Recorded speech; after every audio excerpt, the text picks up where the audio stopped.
everybody, I'm Mr. Wright, and welcome to Wright at the Movies. If you're looking for reviews on movies, you've come to the right place. Today I'm talking about Don't Breathe. Hey, you know how I've been geeking out about horror lately? I've never been into it before, but lately it's just been really exciting to me. That's still happening, because Don't Breathe is awesome. So we've got a bunch of burglars, and we have Stephen Lang, who's playing an ex-Special Forces blind guy, and they're trying to break into his house and steal his stuff. And you know, he's trying to stop them. The real question is, who's the good guy and who's the bad guy in this story? Because we've all seen home invasion movies before, but this one's different. Who's there? Stay right there. I really love when horror movies get a really strong director and get them to tell a story from a different point of view. Even a really simple story gets elevated by really good storytellers and really good cinematography. So you can have a really so-so actor and a really so-so story, but as long as there's a smart guy behind the camera, you can come up with great things. And Don't Breathe is great.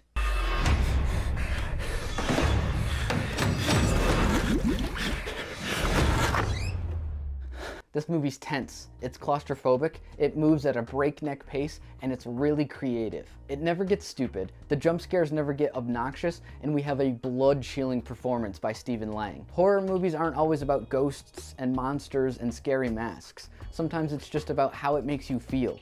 And this movie feels horrific. I was on the edge of my seat through most of it, and I was having a bunch of fun letting this Hitchcock-level movie tell me a story.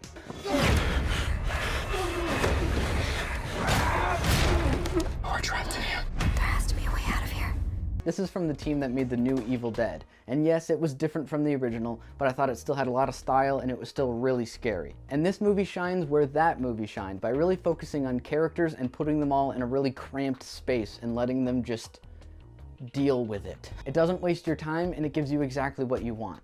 Some horror and suspense.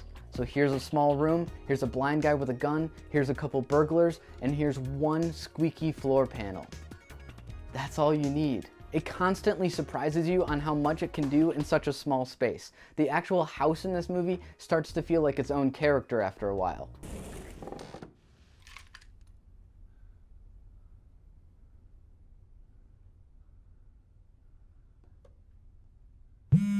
And most horror movies have a really disposable cast, and while that's technically true in this one too, at least they try to give you some dimension for all of these characters, so that you feel something when they start getting killed. I'm happy to say that I loved a good 99% of this movie. I had a ton of fun with it. I loved the twist ending, and I loved the action-packed finale.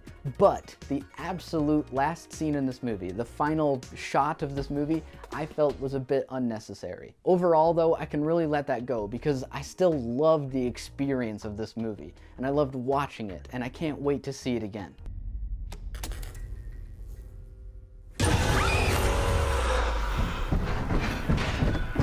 He's coming. This is a movie that's scary, intense, really well directed, and I can imagine pretty cheap to make. It achieves great horror without a bunch of crap in your face. It knows the bare minimum to give you, and that almost makes it scarier. It's short and sweet and gives you exactly what you want, much like what I hope this review is doing. Just go watch it. 2 thumbs up for the actual emotion that it stirred up within me and how much fun I just had watching this movie. Did you see Don't Breathe? What did you think? Comment down below. Thanks for watching, everybody. I'm Mr. Wright. Please remember to like and subscribe. I'll see you all next time.